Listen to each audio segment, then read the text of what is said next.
ఇక డీటెయిల్స్ లోకి వెళ్తే వేములవాడ రాజన్న ఆలయంలో భక్తుల సౌకర్యార్థం బ్రేక్ దర్శనాలు ఏర్పాటు చేస్తున్నట్లు ఆలయ ఈవో వినోద్ రెడ్డి తెలిపారు. శివుడు రాజరాజేశ్వరుడిగా భక్తులకు దర్శనమిస్తారు.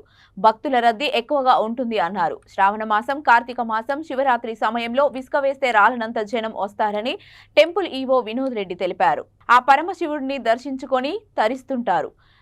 ఏటేటా భక్తుల రద్దీ పెరుగుతూనే తిరుమలలో భక్తుల కోసం స్పెషల్ ఎంట్రీ దర్శన టికెట్ ఉంటుంది అన్నారు. ఒక్కొక్కరికి 300 రూపాయలు తీసుకొని స్పెషల్ దర్శన టికెట్ ఇస్తారు.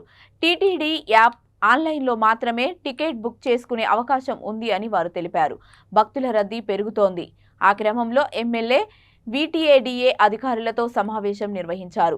బ్రేక్ దర్శన టికెట్ అమలు చేయాలని ప్రాథమికంగా నిర్ణయం తీసుకున్నారు. ప్రతిపాదనలను దేవాదాయ శాఖ కమిషనర్కు పంపించారు. ఆమోదం తెలపడంతో ఈ రోజు నుంచి ప్రారంభం చేశారు. బ్రేక్ దర్శనం కోసం ప్రత్యేక కౌంటర్ ఏర్పాటు చేశారు. ఉదయం 10 గంటల 15 నిమిషాల నుంచి 11 గంటల 15 నిమిషాల వరకు, సాయంత్రం 4 నుంచి 5 గంటల వరకు బ్రేక్ దర్శనం ఉంటుందని తెలిపారు.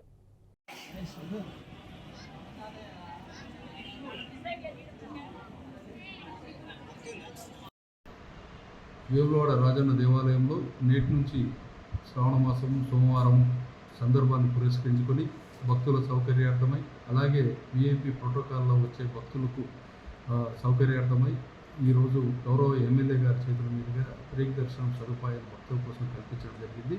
ఈ యొక్క బ్రేక్ దర్శనము ఉదయం 10:15 నుంచి మధ్యాహ్నం 11:15 వరకు 1 గంట సమయము, సాయంత్రం 4 గంటల నుంచి 5 గంటల వరకు మరి 1 గంట సమయము, నిత్యం 2 గంటల సేపు భక్తులకు బ్రేక్ దర్శన సదుపాయం కల్పించాము.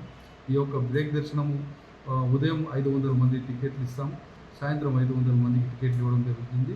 వారి ఆ యొక్క బ్రేక్ దర్శనంలో ఒకసారి ఎంటర్ అయిన భక్తులు అరగంట లోపల స్వామివారి భక్తి దర్శనం చేసుకొని బయటకు వచ్చేలాగా ఏర్పాటు చేశాము. వారి యొక్క ఉచితంగా ప్రసాదం కూడా అందజేయడానికి అన్ని ఏర్పాట్లు చేశాము.